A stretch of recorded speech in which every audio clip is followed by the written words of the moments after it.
Bismillahirrahmanirrahim. Assalamualaikum warahmatullahi wabarakatuh. Waalaikumsalam warahmatullahi wabarakatuh. Alhamdulillah hamdan katsiran kama amarna asyhadu an la ilaha illallah wahdahu la syarika lahu wa asyhadu anna Muhammadan abduhu wa rasuluh. Allahumma shalli sallim ala nabiyil karim sayyidina wa maulana Muhammadin wa ala alihi wa ashabihi wa man tabi'ahum bi ihsan ila yaumil din. Amma ba'd. Puji syukur kehadirat Allah Subhanahu wa taala. Alhamdulillah pagi hari ini kita lanjutkan kembali pembahasan kita yang fikih, yang mana insyaallah akan kita sama-sama akan pembahasan mengenai bab wudu. Namun sebelumnya kita buka dulu teman kita dengan membaca Quran surah Al-Fatihah.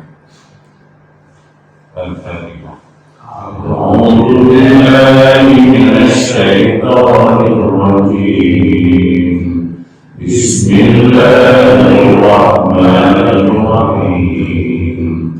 Alhamdulillahi rabbil alamin. Ar-Rahmanir Rahim. Maliki yaumiddin. Iyyaka na'budu wa iyyaka nasta'in. Ihdinas siratal mustaqim. Siratal ladzina an'amta 'alaihim ghairil maghdubi 'alaihim waladdallin.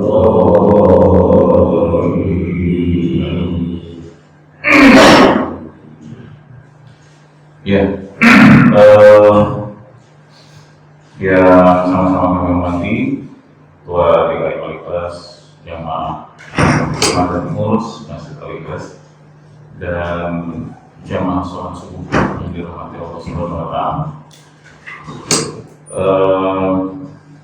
Selanjutnya kita bersolawat kepada Rasulullah sallallahu alaihi wasallam. Allahumma shalli ala sayyidina Muhammad wa ala ali sayyidina Muhammad.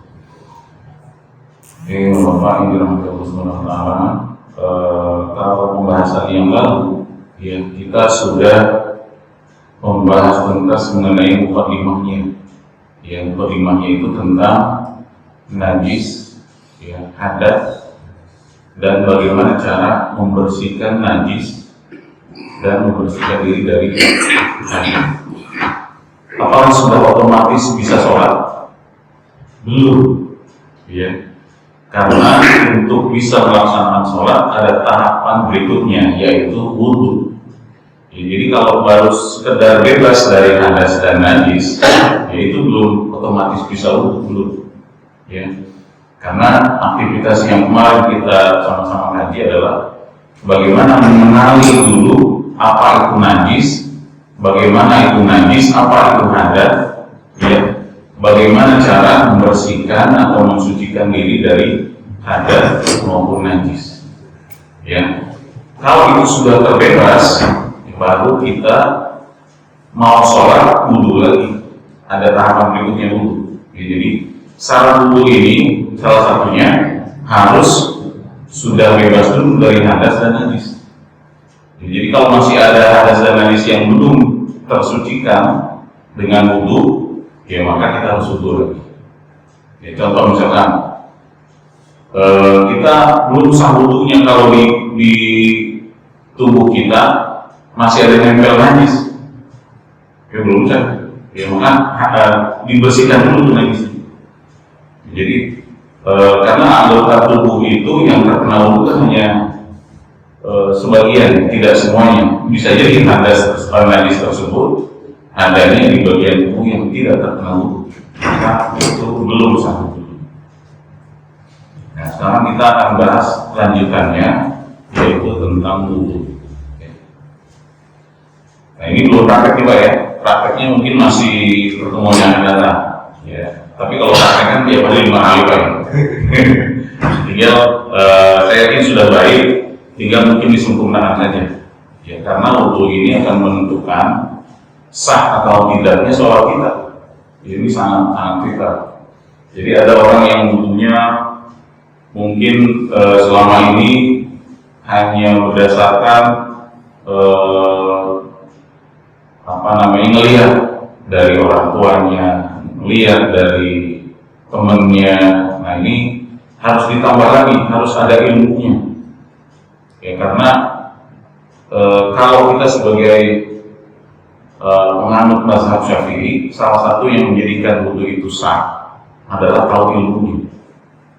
Kalau mazhab yang lain tidak, ya, tapi Imam Syafi'i ini harus tahu ilmunya juga, sehingga wudunya bisa dikatakan sah. Baik, kita langsung aja untuk wudu ini. Secara bahasa ya, pengertiannya itu berasal dari kata-katanya al-wadha. Ya. Maknanya dalam bahasa Arab ada dua, ya, al-hasan artinya kebaikan, dan juga bermakna juga an-nadhafah, ya, kebersihan. Jadi kalau bahasa Arab itu satu kata artinya bisa bermacam-macam ya Ustaz ya, bisa bermacam-macam. Ya. Nah kemudian secara istilah ini sebenarnya di kitab ini maknanya itu semua mazhab beda-beda. Saya ambil dari pemahamannya Imam Syafi'i, yaitu penggunaan air pada anggota badan tertentu dimulai dengan niat. Okay. Nah ini pemahaman secara istilahnya tentang wudu. Masyru'iyah ini maksudnya adalah dalil yang mensyariatkan adanya wudu. Yang kita sudah tahu, ini dalil utamanya ada dalam Al-Quran surat Al-Maidah ayat 6. Yang kurang lebih bunyi demikian. A'udzubillahi minasyaitonir rajim. Kita kan? Oh, oke, kalau ini. Di blog terus diganti warnanya Pak suratnya.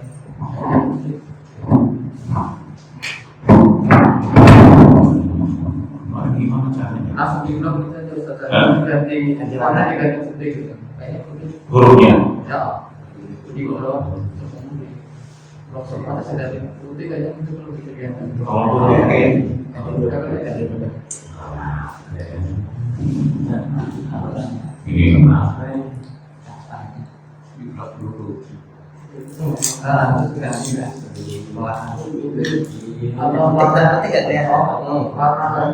kelihatan merah. Merah kelihatan nih merah. Backgroundnya berarti ganti. Backgroundnya ganti ini. Berarti ganti Merah kelihatan. Kelihatan. Duluan yang berpuasa juga lagi merah. Nah, di Sehari. terus enggak di screen aja enggak ini. nah yang sebelah sana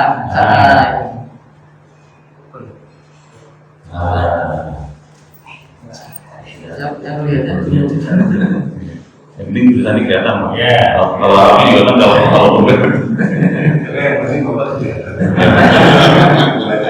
Kalau tulisannya kelihatan bangga kan kita.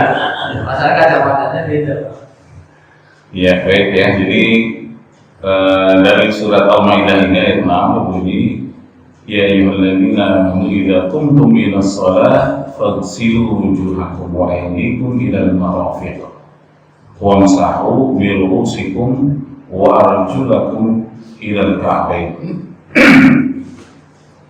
wa in kuntum junuban fatahharu wa in kuntum maradun aw ala safarin aw jaa ahada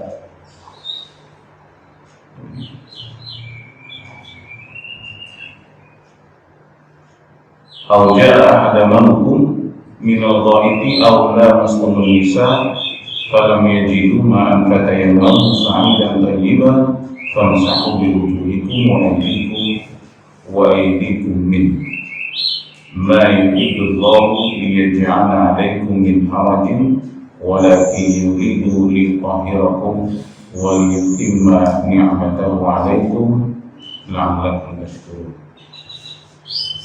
kurang lebih seperti itu tadinya. Nah ini jadi landasan untuk dalil wudhu, sehingga dalil ini jadi landasan juga apa yang disebut dengan rukun wudhu. Jadi wudhu itu dalam Al-Quran, anggota tubuh yang terbasuh itu cuma segini aja, ya cuma segini aja, dan ini yang akhirnya jadi rukun wudhu. Dimana rukun wudhu itu nanti ada beberapa di dalam mazhab fikih itu yang letter lock ngambil dari isi Al-Maidah ini, artinya rukun wudhunya cuma 4. Ada juga Imam Syafi'i itu menambahkan 2 lagi, ya nanti itu bahasnya. Ada juga yang sampai 7 rukun wudhu, ya dalam mazhab imam yang lain. Oke, kemudian masyru'iyahnya secara sunnahnya atau hadisnya ketemu lagi. Ya, hadis dari Abu Hurairah. Banyak hadisnya sebelumnya. Kelihatan ya? Ya, la tuqbalu salatu ahadikum idza ahditha hatta yatawadda. Idza ahdatha hatta yatawadda. Tidak akan terima salat seorang di antara kalian jika ia berhadas hingga dia berwudu. Nah, ini di antara sekian banyak dari sunnahnya. Ini adalah dalil dari muttafaqun alaih Bukhari Muslim. Sementara Muslim sendiri, hadis riwayat Muslimnya, la tuqbalu salatun bil ghairi tahurin. Ya. Tidaklah salat itu diterima apabila tanpa berwudu. Kemudian ada hadis lain juga dari Ibnu Majah, la salata liman la wudu'a lahu. Tidak ada sholat bagi orang yang tidak punya wudhu. Intinya bahwa tidak akan diterima atau sah sholatnya apabila tidak ada wudhu. Ini dari masyru'iyahnya. Nah kemudian hal-hal yang menjadikan wudhu itu wajib. Ini yang pertama, melaksanakan sholat, ya baik itu sholat sunnah maupun sholat wajib. Ya, sholat sunnah saja wudhu ini jadi wajib, apalagi sholat wajib. Itulah ya. Hukum wudhunya sendiri sebenarnya hukum dasarnya adalah sunnah. Ya, tapi ketika dia bertemu dengan satu ibadah yang mewajibkan wudhu, maka wudhu jadi wajib. Kemudian yang kedua itu adalah menyentuh mushaf. Jadi menyentuh mushaf itu hukum berwudhunya wajib. Artinya nggak boleh kita menyentuh mushaf dalam kondisi masih ada hadas atau belum ada wudhu. Ya, nah, ini kadang-kadang mungkin karena kebebaran kita atau lupa atau mungkin ada kurang pemahaman di antara kita, pegang mushaf sembarangan. Nah, mushaf di sini sebagian ulama mengatakan mushaf itu Al-Quran yang memang isinya ya Al-Quran saja, tidak ada terjemahnya, ya tidak ada artinya. Ya kalau masih ada artinya itu belum disebut mushaf, maka masih boleh. Walaupun tetap jatuhnya lebih baik, ya mustahab, lebih senangi atau lebih disarankan untuk tetap berwudu juga, karena nanti kita akan bahas lagi apa saja yang sebaiknya dilakukan sebelumnya dengan berwudu. Ya. Jadi yang kedua tadi menyentuh mushaf ini adalah jumhur ulama. Jadi semua ulama, mulai dari mazhab Hanafi sampai mazhab Hambali, Imam Maliki, kemudian Imam Syafi'i dan Imam Ghazali, itu semua mewajibkan menyentuh mushaf itu berwudu dulu, wajib berwudu. Ya. Jadi tidak ada perbedaan dan tidak ada khilaf.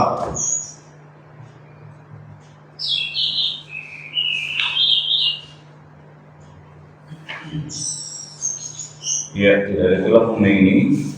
Jadi hukumnya wajib berwudu sebelum kita menyentuh mushaf. Kemudian yang ketiga yaitu tawaf di seputar Ka'bah. Ya, tawaf di seputar Ka'bah ini juga adalah wajib, namun memang tidak semua. Cuma memang dari 4 imam itu cuma 1 imam saja yang menyatakan sunnah. Jadi termasuk Imam Syafi'i mewajibkan wudu ketika melakukan tawaf. Ya. Untuk yang sunnah saja, yaitu Imam Hanafi. Imam Hanafi itu berdasarkan hadis Rasulullah SAW dari Ibnu Abbas radhiyallahu anhu bahwa Rasulullah SAW bersabda, tawaf di Ka'bah itu adalah sholat. Jadi sama dengan sholat. Kecuali Allah telah membolehkannya untuk berbicara saat tawaf. Siapa yang mau bicara saat tawaf, maka bicaralah yang baik-baik. Jadi Imam Hanafi tidak mewajibkan tawaf dengan wudu untuk tawaf. Lalu yang keempat, hal yang mewajibkan wudu adalah khutbah Jumat. Jadi khutbah Jumat karena dianggap adalah rangkaian dari satu sholat dengan sholat Jumat, ya, maka khutbah Jumat juga wajib berwudu, wajib punya wudu. Ya, sekarang hal-hal yang disunahkan. Nah, kalau tadi yang diwajibkan menyentuh mushaf, maka hal yang disunahkan wudu yang pertama menyentuh kitab-kitab syar'i. Contoh ya inilah, ya ini kitab fikih, ini kitab syar'i. Jadi walaupun tidak wajib, tapi disunahkan kalau bisa kita berwudu. Ya, kitab-kitab fikih, kitab-kitab yang lain, ya, hadis, tafsir, Quran terjemah termasuk kitab akidah dan lain-lain, itu disunahkan untuk berwudu. Kemudian ketika akan tidur, nah ini juga sunnah yang biasa Rasulullah lakukan sebelum tidur adalah berwudu. Ya, berwudu dulu. Kalau saya pribadi nih, saya termasuk orang yang sering kentut. Susah jadi wudu kalau sering kentut. Kayaknya kalau stok anginnya banyak, ya stok anginnya banyak biasanya sering keluar. Ya, terutama ketika kita punya hajat nih. Kalau kita punya hajat, malam-malam pengen bangun, bukan pengen nonton bola Piala Dunia, bukan. Malam-malam pengen bangun, pengen tahajud. Kita udah kangen udah lama tahajud. Susah untuk bangun tahajud. Coba deh, sebelum tidur wudu, tapi jangan sampai batal wudunya. Setelah itu baca doa tidur, kemudian baca ayat kursi, baca 3 qul huwallah, Al-Falaq sama An-Nas. Ya, insya Allah, ya, sambil setelah juga, apalagi kalau tahajudnya jarang-jarang, ya, tetap disunahkan untuk berwudu. Kemudian sebelum dan setelah mandi janabah, nah jadi disunahkan sebelum kita mandi junub, itu wudu dulu sebagaimana wudunya sholat. Ya, wudu dulu sebelum mandi, kemudian baru setelah itu mandi, ya, mandi junub. Dan setelah mandi junub, kita wudu lagi. Iya. Setelah kita wudu lagi, untuk sholat nggak usah wudu lagi, karena sudah wudu. Ya, tapi kalau ini ditinggalkan kan tidak apa-apa.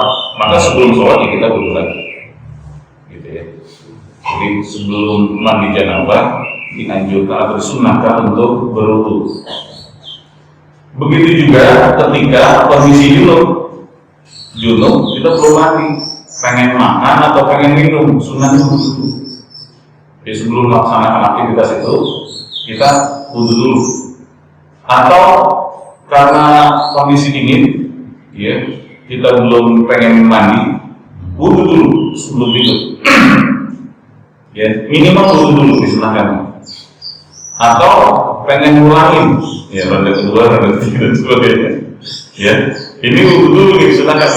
Jadi sebelum ronde kedua, iya, salah imam apa enggak gitu? Mampu ya, alhamdulillah, mampu. Beda, sekarang sama dulu waktu masih pengantin baru ya. Ya jadi sunnah wudu itu seperti itu ya, sebelum dan setelah mandi janabah, dan ketika ingin mengulangi, ketika ingin melakukan sesuatu. Kemudian ketika marah, ya, jadi marah itu dari setan itu dari api, dan api itu bisa padam dengan air.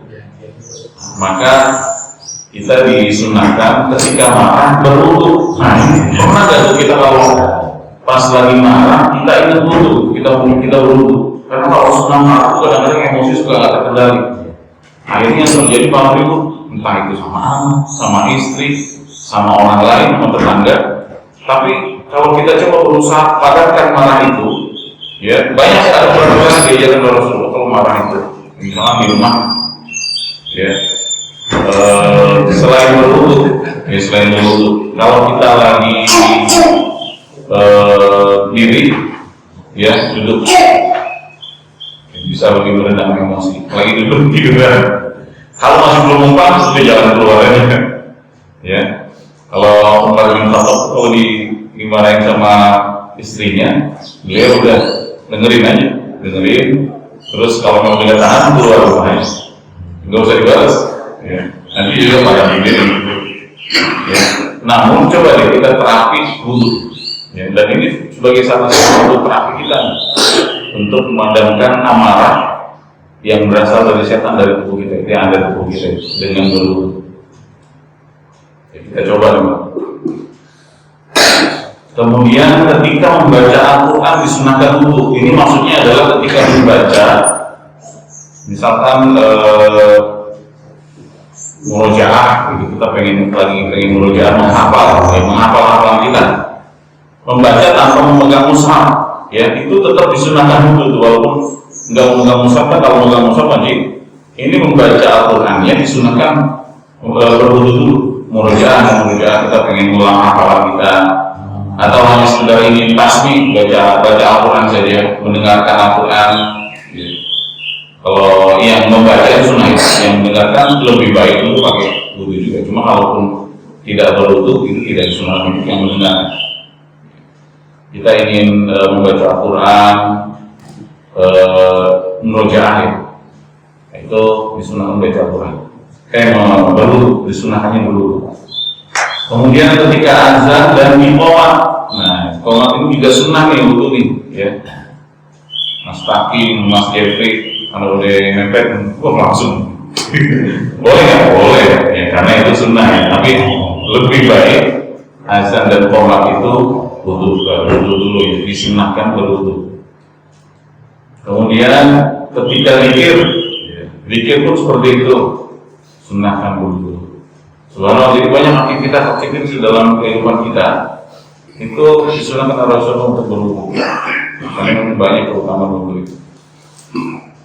Kemudian ketika ziarah ke makam Rasulullah, ya, dan sebagian muslim mengatakan ketika ziarah ke makam siapapun, ya, terlebih ke makam Rasulullah, ya, mudah-mudahan kita bisa sama-sama ziarah ke makam Rasulullah, ya, itu disunahkan berwudu, ya. Kemudian ketika akan sholat lagi, walaupun belum batal wudunya, ya, ingin dari sholat subuh ke sholat isya belum batal wudunya, sunnahnya wudu lagi. Kalau kita mau langsung sholat, boleh saja sah, selama kita yakin wudunya belum batal. Cuma memang kalau ada pilihan yang terbaik adalah kita berwudu. Sebagaimana yang biasa dilakukan Rasulullah, beliau selalu mengulang wudunya walaupun belum batal. Ini keutamaan wudu luar biasa. Sampai ada sahabat yang saking jaga wudu, itu orang yang masih hidup, tapi traumanya udah dengeran di surga. Yang udah tahu misalnya, ya Bilal bin Rabah. Ya, pada saat Rasulullah lagi bermajelis dengan para sahabatnya, Rasulullah itu mendengar seperti ada terompah berjalan, ya, kotak. Sahabat nanya, itu apa itu Rasul? Rasul itu terompahnya Bilal di surga. Udah kedengeran orang masih ada di sini. Ketika ditanya rahasianya, salah satunya Bilal ini adalah sahabat yang sangat sekali menjaga wudunya, batal wudunya. Apapun aktivitasnya, walaupun tidak ada aktivitas yang dia lakukan, dia tetap menjaga wudu. Ini salah satu sunnah yang kalau kita jaga, subhanallah. Jadi kalau kita punya wudu dan senantiasa menjaga wudu, ya, insya Allah ya ada jaminan husnul khatimah. Ya, dia sedang menjaga wudu, saat itu Allah memanggil atau mencabut nyawa dalam kondisi berwudu, subhanallah. Ya. Kemudian ini syarat wajib wudu.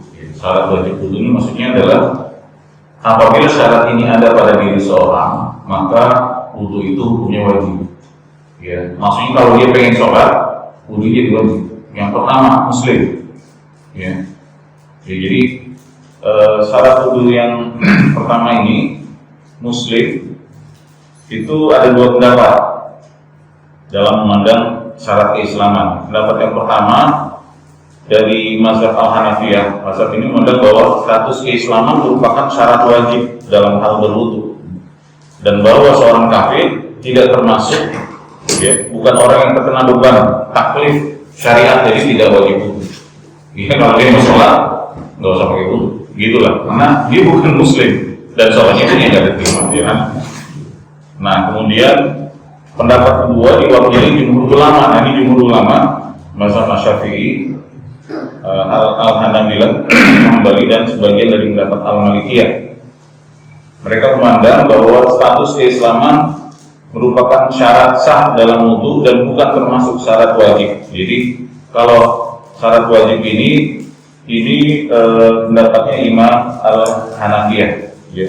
Sementara imam yang lain ini adalah masuk syarat sah sholatnya, syarat sah sholat berwudu, syarat sah dalam wudu, syarat sah dalam wudu, bukan termasuk wajib. Oke, kemudian akil, syarat wajib untuk akil. Kadang kita ada istilah akil balik. Ini sebenarnya ada dua kata. Akil itu berarti berakal, ya, tidak gila, normal, kira-kira. Jadi dia wajib berwudu ketika pengen sholat. Balik berarti usianya sudah sampai kepada orang yang terkena taklif, ya, beban dosa pahala boleh dipikul sendiri, beban taklif. Ya, bagi laki-laki sudah mimpi basah, bagi perempuan sudah menstruasi, itu balik. Maka jadi bagi mereka nih wajib berwudu. Kemudian terhentinya hal-hal yang meniadakan wudu. Ya, terhentinya hal-hal yang meniadakan wudu. Di antaranya adalah apa saja yang bisa meniadakan wudu? Haid, nifas, ya. Itu dengan terhentinya haid dan nifas, maka kita diwajibkan wudu. Tapi kalau masih ada haid dan nifas, maka itu artinya masih ada hal, ada faktor yang meniadakan wudu. Walaupun dia berwudu, dia tetap sholat, tidak sah sholatnya. Jadi nggak wajib baginya untuk berwudu, gitu maksudnya. Belum diwajibkan wudu bagi mereka yang haid dan nifas. Kemudian keberadaan air mutlak yang cukup. Air mutlak ini maksudnya air yang suci, tidak hanya suci tapi juga mensucikan. Ya, air mutlak. Jadi kalau ada air kita mendapatkan dan dengan mudah mendapat air mutlak, maka kita diwajibkan wudu. Kalau tidak ada air mutlak, maka bisa dengan cara yang lain. Ya.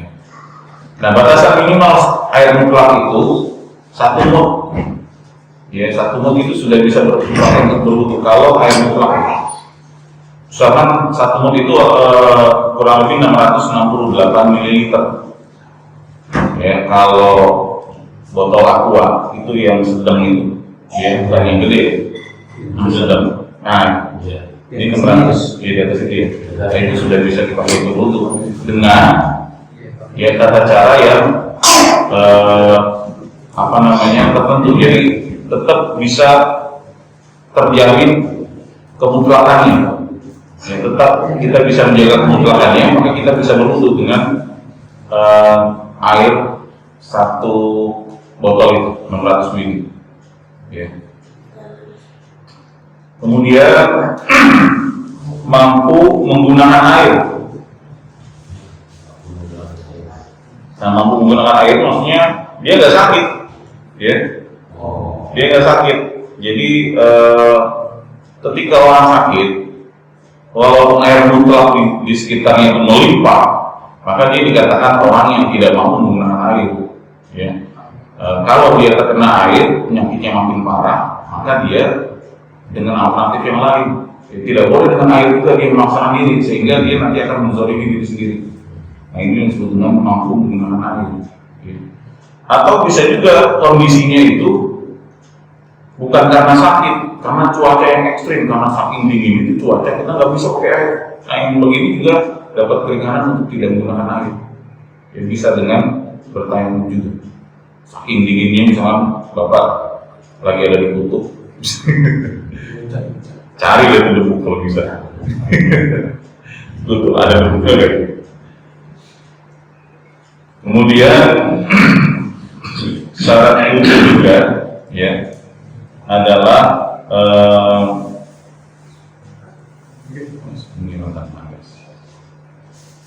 ya, adanya hadas. Wudu hukumnya wajib adalah wudu untuk mengangkat hadas, karena sholat tidak sah apabila dikerjakan dalam keadaan berhadas. Wudu hanya menjadi sunnah hukumnya apabila niatnya bukan mengangkat hadas untuk mengerjakan sholat yang wajib. Oke, jadi untuk menghilangkan hadas, orang kalau punya hadas, maka terhalang baginya untuk melaksanakan sholat. Maka bagaimana agar dia bisa melaksanakan sholat? Harus diangkat dulu hadasnya. Maksud diangkat itu dihilangkan, ya, dihilangkan hadasnya. Misalkan hadasnya itu kebetulan, ya, hadas itu harus sih Pak. Kalau hadas itu kan ada bendanya. Kalau hadas itu karena ada sesuatu atau barang najis yang kita keluarkan. Misalkan kita buang air seni, itu kita jadi status hadas itu satu. Sudah kita bersihkan itu, sudah kita tembok, ya, berarti hadasnya sudah bebas, ya, sudah hilang. Tapi untuk sholatnya belum, harus berwudu lagi. Nah, jadi angkat hadasnya itu kalau memang kita mau sholat, ya, maka jadi lebih wajib itu tentang untuk wudu. Kemudian sebenarnya ada satu lagi, yaitu sampainya dakwah Nabi. Jadi orang yang tidak mendapatkan dakwah Nabi termasuk orang yang tidak diwajibkan untuk mengerjakan detail-detail syariat. Ya gitu. Jadi selama tidak ada dakwah di sana, belum masuk dakwah Islam di sana, maka dia memang nggak perlu menjalankan syariat, karena belum tahu syariat. Ya, yang penting dia Islam dulu. Ya, tapi di zaman sekarang kayak gini, teknologi udah maju, orang bisa mendapatkan informasi dari berbagai macam tempat dengan waktu yang cepat dan mudah, hanya dengan klik handphone.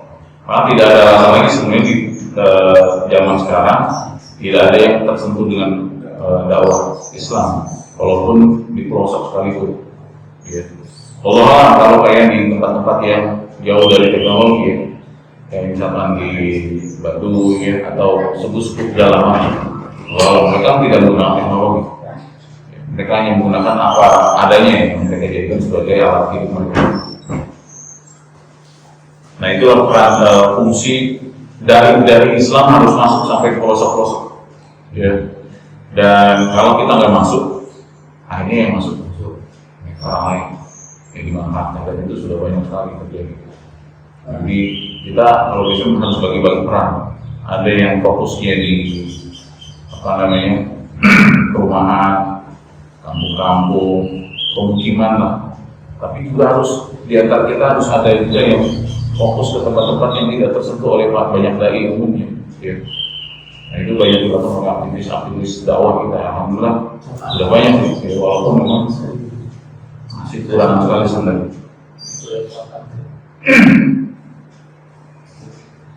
Baik, kemudian syarat sah wudu, ya. Di situ yang tadi syarat itu tidak ada yang menyebutkan air mengalir dari air mengalir. Air mengalir, ya sebenarnya itu masuk dalam air mutlak. Kalau air kan airnya Ustaz. Kalau yang kalau dicampur sudah di batasan, misalkan saya ngalir atau juga kalau di persyaratan yang di sini memang kalau di sungai itu kan air ya. Itu syarat airnya. Ada sendiri. Iya, ada sendiri itu syarat air. Kalau air mutlak itu kan secara umum, air mutlak secara umum. Nanti bagian air mutlak apa saja kita sudah bahas belum? Sudah membahas air mutlak itu kan? Belum ya? Belum sekarang ya, berarti sekarang. Jadi ada air mutlak adalah air yang suci dan mensucikan. Nanti apa saja yang termasuk air mutlak, insya Allah akan kita bahas. Oke, kemudian syarat sahur, ya syarat sahur. Maksudnya adalah hal-hal yang apabila benar-benar memenuhi maka wudunya tidak sah. Ya, yang pertama merata. Jadi merata ini terutama pada anggota tubuh yang masuk rukun wudu. Jadi ini harus rata, benar-benar pastikan bahwa tidak ada 1 senti pun. Bahkan kalau Imam Hanafi itu lebih ekstrim lagi, bukan hanya 1 senti. Nggak pernah basuhan kita kalau seujung jarum, maka wudunya nggak sah. Ini pendapat Imam Hanafi. Jadi dipastikan merata itu kena semua. Misalkan anggota wudu kita itu yang wajib ada muka itu benar-benar harus kena semua bagian muka itu. Nggak boleh ada sedikit pun yang terlewatkan dari air wudu itu. Kalau sampai ada yang terlewatkan, ya maka wudunya tidak sah. Ya, jadi intinya ya wudu itu jangan buru-buru. Ya, karena imam udah waladhdallin atau mungkin sudah surat yang ujung surat menjadi buru-buru untuk kita wudu. Ya, wudu yang berburu-buru, ya akhirnya bisa menimbulkan potensi wudunya nggak sah karena ada bagian yang mungkin karena kita buru-buru jadi nggak merata.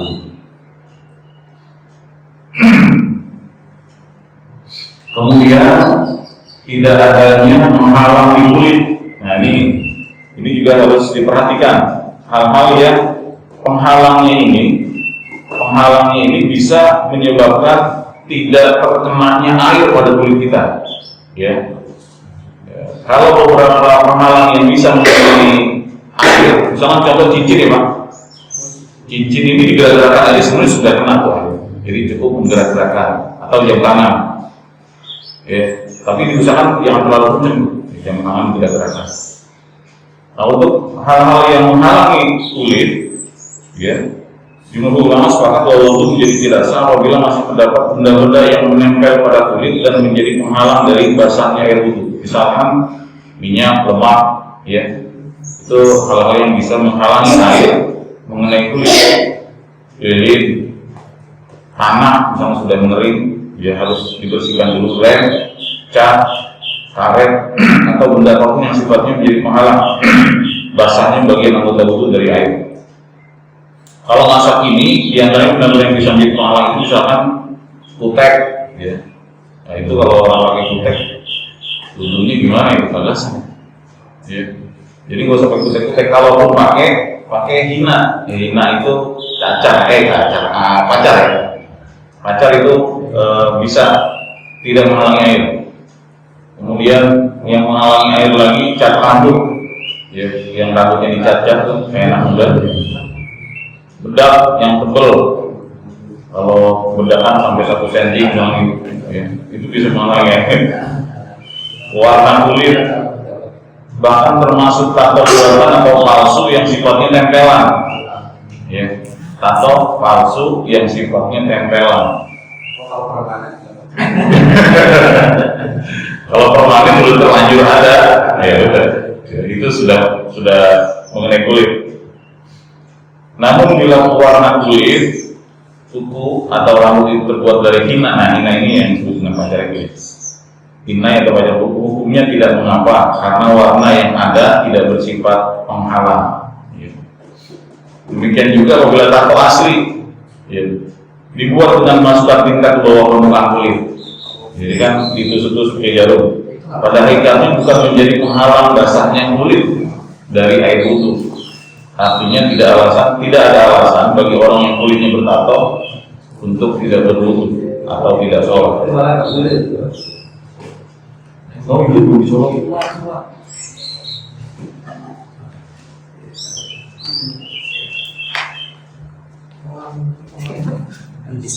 Dari law. Kecuali darurat ya. Kalau misalnya kayak sakit itu pakai salon pas. Iya kan pakai di luka dengan soplas. Nah, jadi ini diusahakan kalau berpakai tensoplas, sebelum kita pakai tensoplas sudah wudu.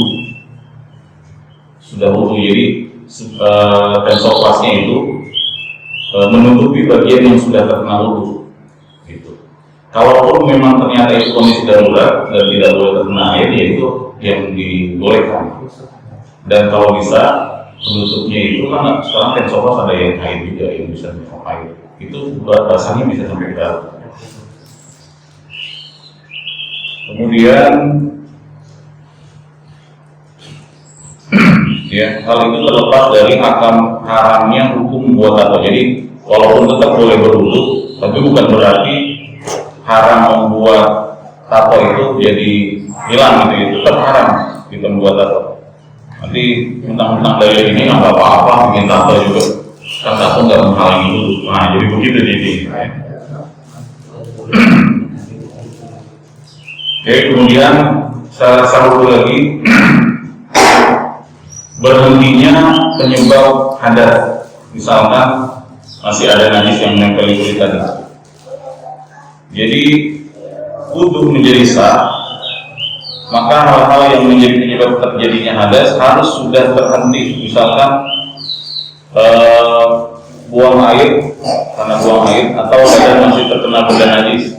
Ya, dengan demikian maka orang yang berwudu sambil kencing maka wudunya tidak sah wudunya. Demikian juga orang yang sudah selesai buang air tapi belum beristinja, kalau dia berwudu maka wudunya nggak sah juga. Ya, habis buang air kecil atau besar tapi nggak cebok dulu langsung wudu, nggak sah wudunya karena hadas yang menyebabkan hadasnya itu masih belum dihentikan, ya, masih belum dibersihkan. Ya, maka belum sah wudunya. Harus terhenti dulu penyebab hadasnya. Kemudian yang keempat, ini memiliki ilmu tentang wudu. Nah, ini bagian dari pendapatnya mazhab Asy-Syafi'iyah. Kalau yang lain tidak mensyaratkan, tapi Imam Syafi'i yang mensyaratkan harus punya ilmunya juga. Ya, minimal kita ngaji seperti ini. Walaupun nggak ingat dalilnya, kita pernah tahu bahwa dalilnya ini ada. Syarat dalam surat Al-Maidah tadi ada hadisnya, nggak harus ingat hafal. Atau mungkin kita pernah mendengar dari ustadz, dari para ulama, dalilnya seperti ini, tata caranya seperti ini, itu ada ilmu. Kemudian kehalalan air, syarat sah wudu. Jadi syarat ini hanya diajarkan dalam mazhab Al-Hanabilah, ya. Dan itu pun hukumnya makruh, ya, bukan sampai haram.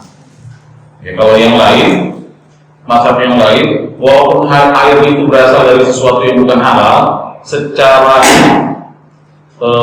wudunya sah, ya, beda bab.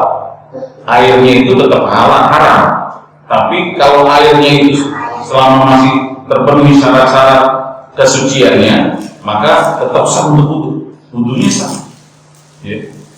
Tapi secara hukumnya saja, ya. Hukum dari airnya. Tapi kalau Imam Hanafi, ya, Imam Hambali maksudnya, itu hukumnya makruh. Wudu pakai air, ya. Boleh nyolong misalnya, ya, makruh. Ada. Halal air itu kita pakai tanpa izin yang punya air itu haram. Halal air itu apa ya? Oh iya, nyolong boleh nyolong misalnya. Kalau halalnya air memang ada masjid, ada tempat wudu kosong, sepi, yaitu memang diperuntukkan untuk wudu, nggak usah izin lagi, yaitu sudah sah dan halal. Ketika ada masjid ada tempat wudhunya, berarti memang sudah diperlukan untuk wudhu. Kagak usah izin lagi juga bisa loh. Di masjid itu Mungkin maksudnya Pak Ahmad butuh di rumah tetangganya. Ayo belum ngomong. nggak boleh Iya. makruh. Iya itu makruh kalau menurut Imam Hambali, izin dulu. Ya.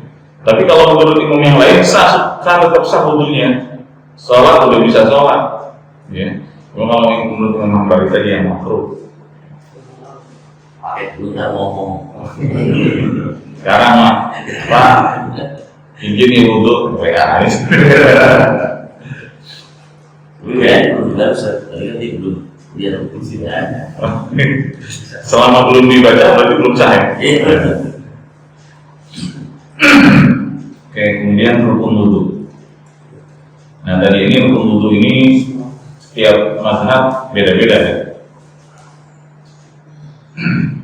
Adalah rukun wudhu adalah segala sesuatu yang apabila tidak dilakukan maka wudhunya batal. Ya. Rukun wudhu tadi dasarnya dari Al-Maidah ayat 6 tadi. Ya ada 4 sebenarnya.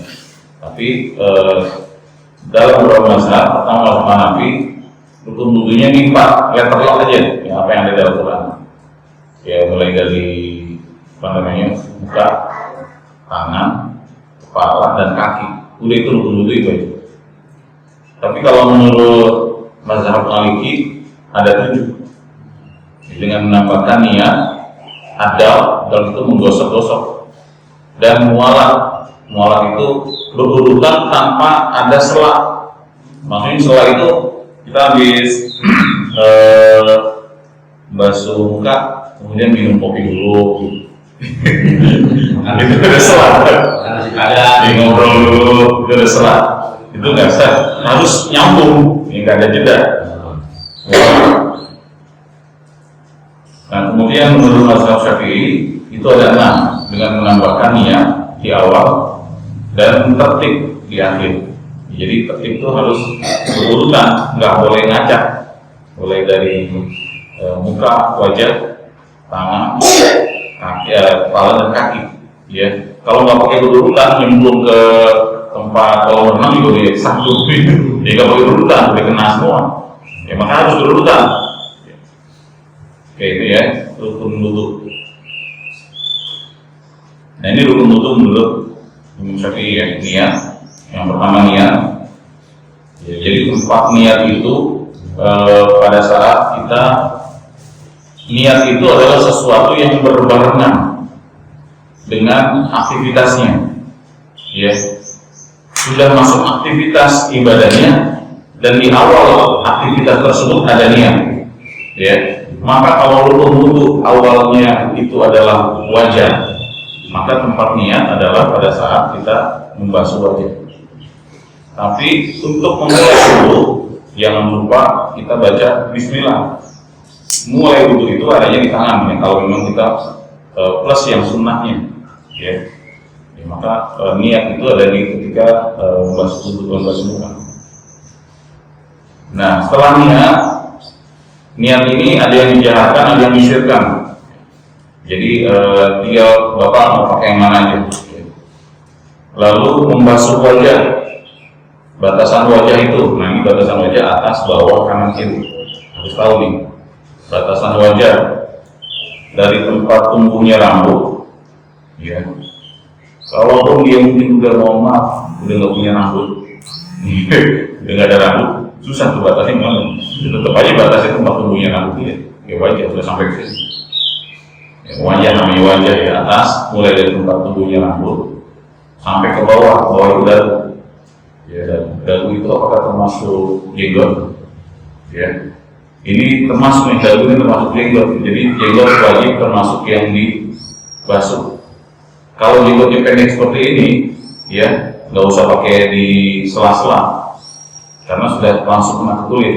Tapi kalau jenggotnya yang panjang itu sunnahnya di sela-sela, itu di sela-sela, tangannya masuk ke dalam sela-sela jenggot. Kemudian batas samping, batasnya adalah anak daun telinga, yang daun telinga, ya daun telinga sentilannya, kanan sampai ke kiri. Nah, ini batas samping. Ya, jadi batas tersebut harus kena semua sampai ke batas-batas paling pinggir, jangan sampai ada yang lewat. Kemudian membasuh kedua tangan hingga siku. Jadi kedua tangan hingga siku itu mulai dari ujung tangan. Kalau bisa malah dianjurkan kalau kukunya panjang itu sampai kena salah kuku lain. Kalau bisa kuku kita jangan panjang, sampai ke siku. Jadi karena redaksinya dari tangan sampai ke siku, maka ada sebagian ulama urutannya harus dari tangan ke siku. Ya. Tapi ada juga yang pokoknya sampai ke siku, itu juga boleh juga. Ya, pokoknya sampai ke siku, mulai dari sini ke bawah. Ada juga yang mulai dari sini ke atas. Balik lagi. Membasuh kedua tangan hingga siku. Kemudian mengusap kepala. Ya, mengusap kepala. Ini mengusap kepala ya. Jadi dari depan sampai ke belakang. Ya, kalau Imam Syafi'i itu cukup terwakili beberapa helai, 3 helai rambut saya sudah cukup. Ya, kemudian mencuci kaki hingga mata kaki. Jadi mulai dari jari jempol, jari-jari ujung jari sampai mata kaki. Ya, jadi itu harus terbasuh. Ya, minimal itu. Nanti ada lagi yang sunahan itu memanjangkan cahaya, Soalnya kalau tangan sampai siku, maka panjangkan cahayanya. Karena bumi itu ada cahaya nanti. Soalnya diberikan sampai ke sini. Nanti Rasul itu pernah ditanya, bagaimana Rasul mencirikan umatnya yang belakangan, karena belum pernah ketemu kan, kata Rasul gampang, tinggal melihat bekas-bekas wudhu saja pada jadi disunahkan dipanjangkan cahayanya supaya cahayanya bertambah, bukan hanya sebatas anggota wudhu saja. Jadi misalkan di siku panjangkan sedikit, kalau di kaki mata kaki naikin dikit, dipanjangkan cahaya wudhu. Kemudian tertib, ya tertib itu berarti harus berurutan dari awal sampai akhir. Oke, pas 6 ya. Jadi nggak ada pertanyaan. Nanti yang jawab Pak Ustadz Tadi. Tadi yang terakhir tadi satu yang terkait dengan jumlah ada memang dari pendidikan tidak bisa atau sama Sunnah.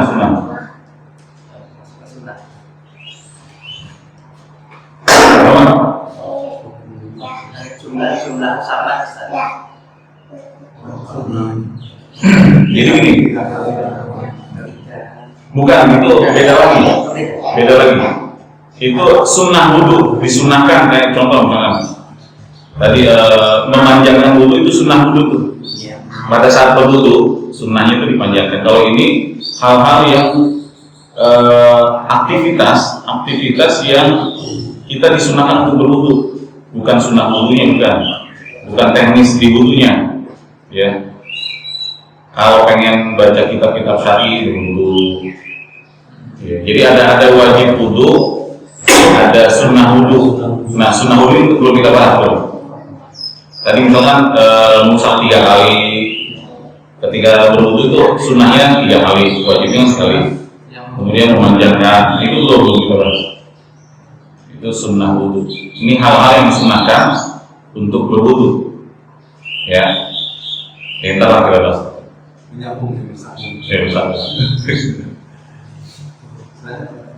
Ada lagi? Saya menyambung dua pertanyaan. Satu, hal-hal yang mewajibkan itu. Tadi saudara disebutkan bahwa pada saat khutbah Jumat itu, kenapa diwajibkan? Karena khutbah Jumat itu merupakan bagian wajib Jumat. Jadi kalau saya pernah dengar bahwa kalau orang yang berangkat khutbah Jumat itu tetap masih ini cuma pahalanya berkurang, tapi ada kalau berdasarkan tadi berarti orang yang tidak ikut khutbah Jumat itu berarti sholatnya batal. Artinya kan ini satu rangkaian sholat Jumat. Terus yang kedua, syarat wajib wudhu minimal air 1 mut atau 60 mililiter dari 600. Saya pernah lihat waktu itu Ustaz saya sudah menyampaikan bahwa beda antara berwudhu atau membersihkan diri dengan berwudhu, artinya sehemat mungkin kalau dalam hal itu. Saya melihat bahwa juga Buya Yahya itu mencontohkan itu bahkan air aqua yang jelas air aqua itu sangat hemat sekali. Orang Arab juga kayak gitu, contohnya Rasulullah. Jadi artinya bukan minimal ya, tadi kan disebutkan minimal ada air sejumlah 1 mut, artinya 60 liter. Tadi contohkan aqua. Jadi kalau segini kita nggak sah karena minimal kurang dari 600. Padahal kalau kita 1 gelas kecil itu yang dicontohkan itu malah si Buya yang ini masih sisa ini gitu. Saking hematnya. Nah, itu. Bahkan saya pernah lihat lebih kecil lagi dari gelas aqua. Nah, ya, artinya itu tadi mencatat bahwa wajib minimal. Berarti kayaknya perlu ditinjau dari. Nah, jadi inilah untuk yang pertama khutbah Jumat. Khutbah Jumat ini jadi wajib berwudu. Ini menurut pandangan dari 2 mazhab. Jadi memang ketika kita membahas fikih pasti ada khilafiyah. Bukan jumhur ulama. Iya, 2 mazhab, yaitu mazhab Malikiyah dan Syafi'i. Jadi 2 mazhab ini mewajibkan wudu ketika kita ingin berkhutbah Jumat. Di motifnya. Motifnya. Iya, maksud khotib. Motif. Bukan buat jemaah ya. Katanya tadi kan bahwa kenapa wajib, karena itu salah satu rangkaian sholat Jumat. Jadi kalau ada karena wajib hukumnya, kalau ada satu yang melewat kan wajib. Syarat wajib 500 mili. Nah, di situ ada Ini? minimal. Nah, Iya. batasan minimal 1 mut atau 600 mili. Iya. Nah, kalau namanya itu bisanya judulnya wajib dan di situ ada kata minimal, berarti yang lain dinafikan. Kecuali itu adalah tadi khilafiyah gitu. Itulah apakah itu jumhur ulama? Nah, ini baik. Jadi ada hadis Rasulullah dari Anas radhiyallahu anhu, dia berkata, "Yatawadda bil wud wa yaghtasilu bis-sa' ila 5 amdad." Bahwa Rasulullah SAW berwudu dengan 1 mut air dan mandi dengan 1 sok. Jadi 1 mut itu kalau dikurskan ke dalam ukuran air itu 688 ml. Sementara 1 sok itu terdiri dari 4 mut. Itu bisa buat mandi 4 mut. Nah, sebagai perbandingan, ini dalam kitab Fiqhul Islam wa adillatuhu wa Az-Zuhaili, bahwa bila diukur dengan ukuran zaman sekarang ini 1 mut itu tadi setara dengan 688 ml. Kemudian ini untuk menjaga kesempurnaan wudu dengan menjalankan sunnah-sunnah. Jadi Allah ini memang pasti akan ada khilaf nih, akan ada khilaf. Insya Allah mungkin di pertemuan yang akan datang ada pembahasannya yang lebih lanjut. Jadi di kitab ini dalam pembahasan awal belum terlalu detail nih pembahasannya. Insya Allah nanti kita akan cari lagi. Sementara itu dulu yang baru saya jawab untuk membatasi pertanyaannya. Yang amam minimal 600 ml ya, minimal 600 ml, dan dengan kondisi kita yang saat ini air sangat melimpah ya, maka air dengan jumlah yang lebih banyak itu lebih aman ya, walaupun mungkin dalam salah satu adat wudu itu berhemat sehebat mungkin. Artinya berhemat itu jangan sampai melakukan pemborosan walaupun air di sekeliling kita itu melimpah sekali. Tetap prinsip hemat itu harus kita kedepankan. Jangan sampai muter keran itu sampai benar-benar mentok gitu kan. Pokoknya selama keran itu bisa kita hemat, dikecilin ya. jumlahnya jangan terlalu banyak keluarnya, ya, karena memang air ini adalah sesuatu yang vital, kebutuhan yang tidak bisa ditunda-tunda ketika tidak ada keberadaannya.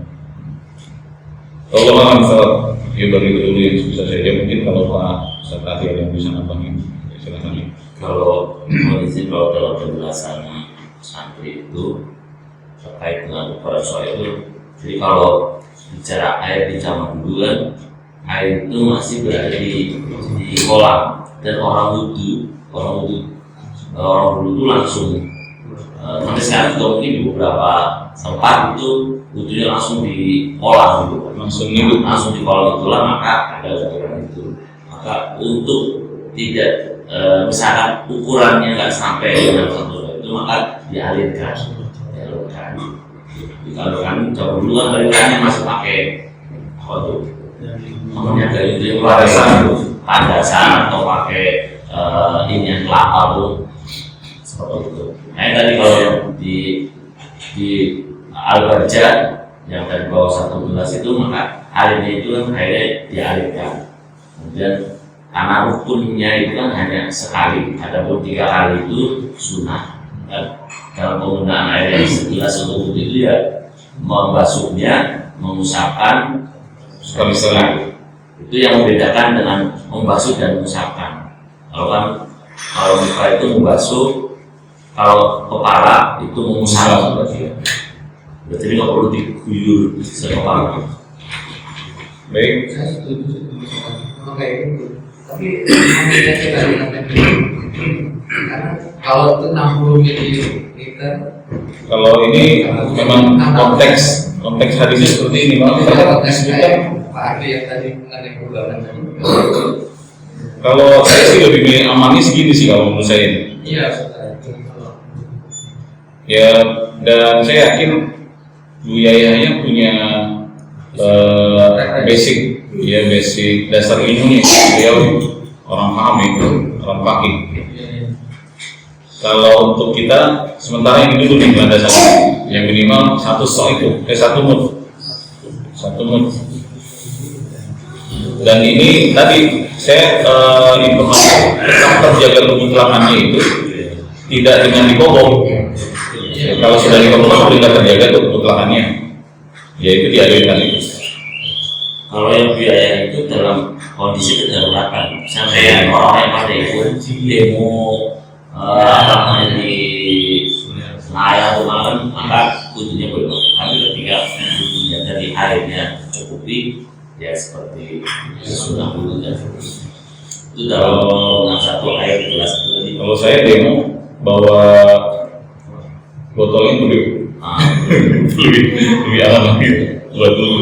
Tadi kalau kedaruratannya udah botol gedenya nggak ada, botol 300 ml nggak ada, satu gelas itu. Oke ya, itu ya. Ada lagi? Cukup. Ayo, Pak Biu. Mohon maaf kalau ada sunnah ya. Kalau wudhunya yang 6 itu tidak termasuk meningkat saja.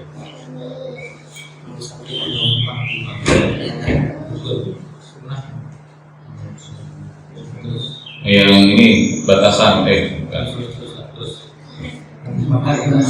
Ini kalau misalnya ini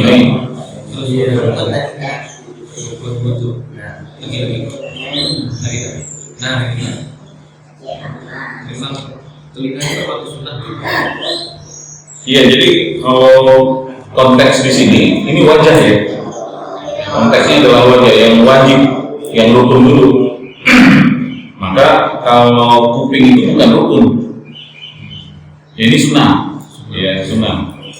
Jadi kalau yang masuk dalam area rukun ini wajah, ya wajah ini batasannya cuma sampai daun alam telinga ya. Ini yang di depan centilan. Nah, telinga ini maksudnya sunnah dulu. Sunnah dulu itu biasanya ada telapak tangan, kemudian mulut, hidung, telinga masuk. Nah, kalau di mazhab Syafi'i sunnah telinga itu terpisah, ya. telinga sendiri. Tapi di mazhab Hambali itu satu usapan dengan usapan kepala, mengusap kepala ya, begini, dari depan ditarik, kemudian ke belakang, langsung ke telinga. Jadi langsung dua satu kali gerakan, dua anggota untuk kena. Jadi masuk bagian dari membasuh kepala.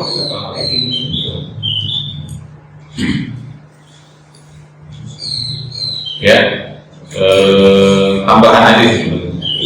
Yang wajib itu adalah kepalanya. Baik, itu aja ya. Ya, ya.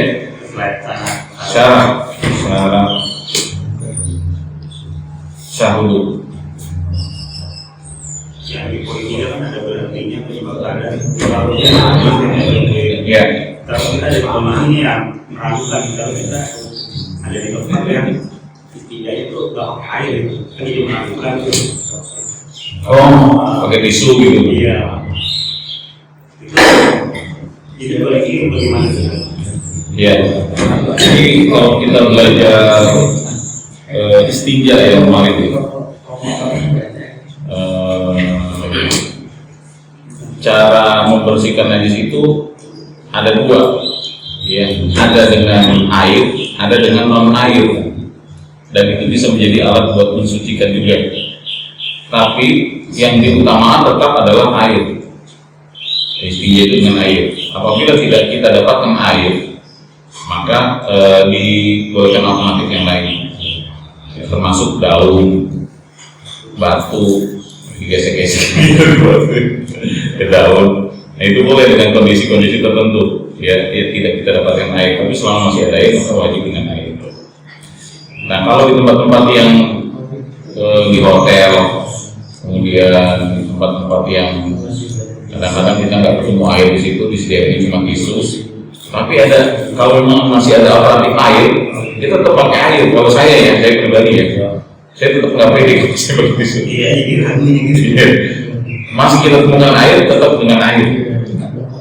Ya, walaupun sebelumnya sudah cukup untuk membersihkan, mengangkat hadasnya. Ya, nah kalau memang kondisi sudah darurat seperti itu, ya kondisi darurat itu boleh-boleh aja. Kita akhirnya tidak menggunakan air, dan itu sudah sah untuk menghilangkan atau mengangkat hadas itu. Ya, contohnya ini sudah bisa. Kalau memang nggak ada lagi ya, selama masih ada sih, saya sarankan cari air. Kan sekarang ini walaupun cuma tisu, kadang-kadang suka disediakan alternatif air itu masih ada semprotan. Untuk kondisi-kondisi darurat pokoknya tidak harus dengan air, boleh. Dan itu sudah terangkat. Kalau masih tetap juga sakit atau ragu, ya keraguan itu dari setan harus kita hilangkan. Dengan kondisi memang kita tidak temukan air ya, yang catatan seperti itu sudah cukup. Ya, dengan kondisi tidak kita temukan air. Oke, gimana? Ya, jadi itu berhentinya menyebab hadas. Ya, jadi memang hadas itu harus dihilangkan dulu, baru sah nanti wujudnya. Nah, kalau yang jadi masalah ketika kita membersihkan hadas, kemudian setelah kita suci dari hadas itu, kemudian kita berwudu, wudunya dengan air, kan itu dapat air tuh. Ya udah, sebelum kita berwudu, kita kalau memang masih kurang yakin, bersihkan lagi aja dengan air yang akan kita pakai buat wudu tadi. Kecuali misalkan menghilangkan hadasnya itu sudah nggak pakai air, dan kita masih belum temukan air, akhirnya harus bersuci itu dengan tayamum sama. Nah, itu benar-benar kondisi darurat. Iya. Ini tapi ketika kita pengen berwudu masih ketemu air, berarti ada air tuh. Ya udah, mesti pakai air dulu. Tahu tidak memakai. Iya. Menurut saya kadang-kadang suka ini ya, karena memang utamanya pakai air kalau istinja itu. Dan ada kondisi tadi, misalkan kayak tensopan tadi atau perban. Ada wudhu itu istilahnya cuma mengusap, ya mengusap khuf atau sepatu. Dengan kondisi tertentu kita bisa hanya sekedar mengusap sepatunya saja. Ada syaratnya sebenarnya. Sebelum kita pakai sepatu, itu kondisi kita memang sudah harus punya wudhu. Sehingga pada saat kita sudah batal dari wudhu itu, status sebelum kita pakai sepatu itu sudah ada wudhu. Jadi tinggal mengusap saja, mengusap sepatu. Tapi itu pun dengan kondisi tertentu ya. Tidak semua kondisi kita bisa cukup mengusap sepatu saja. Iya, kondisi-kondisi tertentu. Nah, kondisi pun demikian. Dengan pada saat kita pakai perban yang tidak boleh dibuka. Ya. Jadi usahakan sebelum kita pakai semua itu yang bisa menutupi terhalangi atau bisa menjadi penyebab terhalangnya air wudhu mengenai kulit kita, pastikan sebelumnya kita udah punya wudhu juga, udah punya wudhu dulu. Minimal belum batal wudhunya lah. Misalnya pada saat kita pengen di tensoplast, kita habis sholat maghrib masih punya wudhu, berarti status saat kita pakai tensoplast itu masih punya wudhu. Sebelumnya kan buka nggak boleh kena air. Iya, itu yang dibolehkan untuk tidak terkena air. Oh, itu bagian yang tidak. Iya, jangan sampai terkena air, malah karena ada banyak luka itu secara umum tidak boleh terkena air ya, karena bisa menyebabkan infeksi. Maka memang harus tetap tertutup. Kalaupun kondisinya nggak tertutup sekalipun, kita nggak boleh kena air. Misalkan ada di ujung sini infeksi, nggak ditutup nih pakai tensoplast kan nggak boleh terkena air juga. Iya, jadi Kalau sepatu tadi Ustaz, menarik tadi sepatu. Misalkan contoh kondisi yang sangat dingin sekali, kita nggak mungkin buka sepatu lagi. Ya, udah diusapkan saja ke atas sepatunya. Mengusap. Itu ada dalam dia yang pas pada saat pakai sepatu kan dia sudah ambil dulu. Ya. Batal pakai sepatu terus kemudian kan batal dulu lagi. Ya tidak usah buka sepatu lagi. Karena faktor kedinginan atau apa? Ya, faktor yang menghalangi dia untuk membuka sepatu itu. Ya. Misalkan tentara yang sedang tugas perang, Bisa. Itu kondisinya sulit untuk buka sepatu gitu. Itu diusap ke atas sepatunya. Ya. Bukan buku ya kan? Ya. Jadi kadang-kadang kita cara wudhu itu kan harus berpakaian sempurna ya Pak. Kalau kadang-kadang orang habis mandi itu cuma pakai kolor doang dan sumber wudhu itu boleh gitu Pak. Kalau saya sih selama ini belum ketemu ya dalilnya wudhu itu harus telanjang atau harus pakai baju. Pokoknya mungkin gini kali, ada orang yang punya pendapat dia kalau wudhu itu nggak boleh telanjang. Khawatirnya pada saat dia melakukan gerakan-gerakan tubuhnya kena bagian yang tidak boleh tersentuh, akhirnya jadi batal wudhunya. Kan kalau tersentuh kan nggak boleh. Ya, bagian kemaluan kita tersentuh pada saat kita lagi wudhu, terus tersentuh kan jadi batal wudhunya. Mungkin seperti itu ya. Memang saya belum baca dari seperti itu harus telanjang atau harus pakai. Kalau mungkin keterbatasan saya, tapi selama ini saya sering masih melakukan itu, habis mandi langsung wudhu dalam kondisi belum berpakaian sekalipun. Karena tidak berpakaiannya kita kan memang di tempat yang tertutup, tidak satu orang pun melihat. Sebenarnya salah ini sini kan. Tadi Pak Ustadz yang berwudhu dengan hanya 600 ml ya Pak. Iya. Nah kita wudhunya itu yang mana yang kira-kira cukup 600 ml itu yang disunahkan, apa tanah cuman itu aja, apa supaya cukup 600 ml? Kalau saya sih, kalau menurut saya 600 ml masih cukup tuh sampai ke sunahnya. Sampai cukup. Sekali-sekali cukup. Tapi ada yang berwudhu saya lihat itu kayak mandi Pak Ustadz. Kalau di sini semua sampai puasa-puasa dan seperti itu. Bagaimana menurut Pak Ustaz? Jadi itu berlebihan. banyak. Terus lama lagi kita lagi udah 2 rakaat, 4 rakaat dia masih berbunyi. Nggak kemudian sholat. Apa gimana gitu? Jadi gini, ada juga memang ya saya juga sering menemui orang kayak gitu.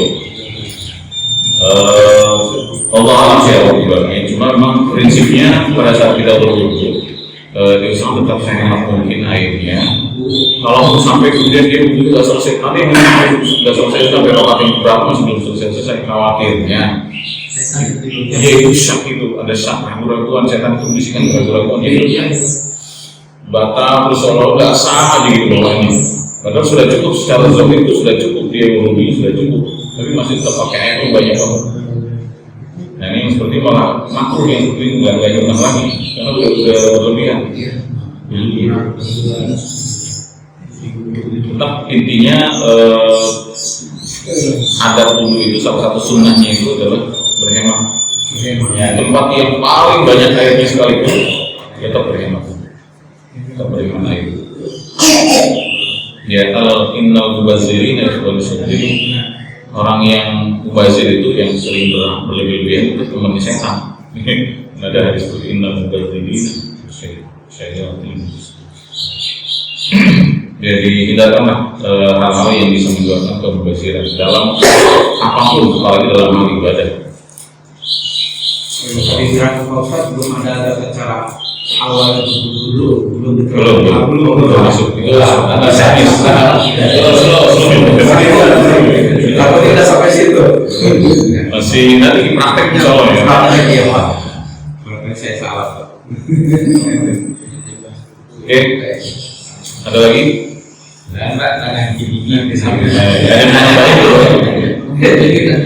So tadi mau nambahin kan? Nambahin makanannya? Saya nambahin aja. Baik, kalau memang tidak ada, kita cukupkan pertemuan kita dan kajian kita pada hari ini. Mudah-mudahan bisa bermanfaat buat pengetahuan kita, menambah sempurnanya untuk kita. Tapi tidak cukup sampai di sini, masih ada pembahasan yang lain untuk lebih sempurnanya. Kita tutup dengan sama-sama baca doa untuk majelis.